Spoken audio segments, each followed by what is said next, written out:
নমস্কার, আপনারা দেখছেন ডিজিটাল খাবিলার। আমি মোহন সিং। আপনাদের জানিয়ে রেখে এই মুহূর্তে আসানসোলের গুরুত্বপূর্ণ খবর যে আসানসোলের যে মেয়র বিধান উপাধ্যায় তিনি মন্ত্রী হতে চলেছেন, এমনটাই সূত্রের খবর।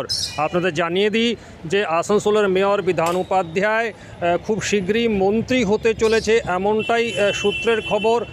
যে পরপর দুটি যে লোকসভা হয়েছে, লোকসভা থেকে যে শত্রুঘ্ন সিনহা যে ক্যান্ডিডেট রয়েছেন তার যে এলাকা থেকে, বারাবণী এলাকা থেকে ভালো ফলাফল করেছেন, এমনটাই দেখা গিয়েছিল। এবং তারই পুরস্কার হিসাবে মুখ্যমন্ত্রী বিধান উপাধ্যায়কে যে একটা বলা যায় গিফট দিতে চলেছেন, সেই মন্ত্রী পদ দিতে চলেছেন, এমনটাই খবর এসছে। অন্যদিকে দেখা গেল যে তাপস ব্যানার্জি আসানসোল দুর্গাপুর ডেভেলপমেন্ট অথরিটির চেয়ারম্যান ছিলেন, তিনি তারকে পদ থেকে তাকে সরিয়ে দেওয়া হয়েছে। আসানসোল দুর্গাপুর ডেভেলপমেন্ট অথরিটির চেয়ারম্যান পদ থেকে তাপস ব্যানার্জি, তিনি বর্তমানে এখন রানীগঞ্জের বিধায়ক রয়েছেন, আর এই আড্ডা থেকে তাকে সরিয়ে দেওয়া হয়েছে। অর্থাৎ সূত্রের খবর যে তাপস ব্যানার্জি নাকি আবার তিনি আসানসোল কর্পোরেশনে এসে মেয়র হতে পারেন।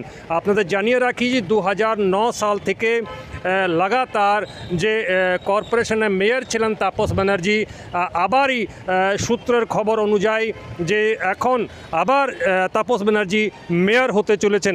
আপনাদের জানিয়ে রাখি লাগাতার প্রচারের মাধ্যমে যে বিধান উপাধ্যায়ের সম্পর্কে যে আসানসোলের সাংসদ শত্রুঘ্ন সিনহা বারবার অনেক জায়গা বলেছিলেন যে এখন এমএলএ রয়েছেন, শীঘ্রই মন্ত্রী হতে চলেছেন। এই সম্পর্কে যে সাংসদ শত্রুঘ্ন সিনহা প্রকাশ্যে সভায় বলেছিলেন, ঠিক কি বলেছিলেন আমরা একটু শুনবো। एमएलए तो है ही, बहुत जल्दी मिनिस्टर भी बनेगा, उसमें भी दो राय नहीं है। तो ये विधान है। আমরা শুনলাম যে সাংসদ শত্রুঘ্ন সিনহা কী বলেছিলেন বিধান উপাধ্যায় সম্পর্কে, অর্থাৎ বারাবণীর যে বিধায়ক তিনি আবার যে মেয়র ছিলেন আসানসোলের মেয়র, তিনি আবার মন্ত্রী হতে চলেছেন, এমনটাই যে সূত্রের খবর।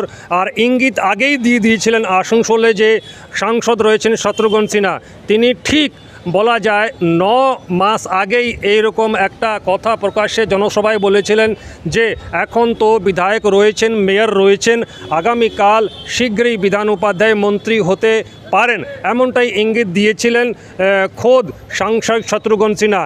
এবার দেখা যাচ্ছে লোকসভার ফলাফল ভালো হওয়ার পর এটা কি গিফট হিসাবে মুখ্যমন্ত্রী মমতা বন্দ্যোপাধ্যায় আবার নাকি বিধান উপাধ্যায়কে এই যে গিফট মানে মন্ত্রী হিসাবে দিতে যাচ্ছেন, এমনটাই সূত্রের খবর রয়েছে।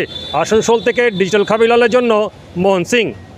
ডিজিটাল খবরিলাল, খবর আপনাদের, নজর আমাদের।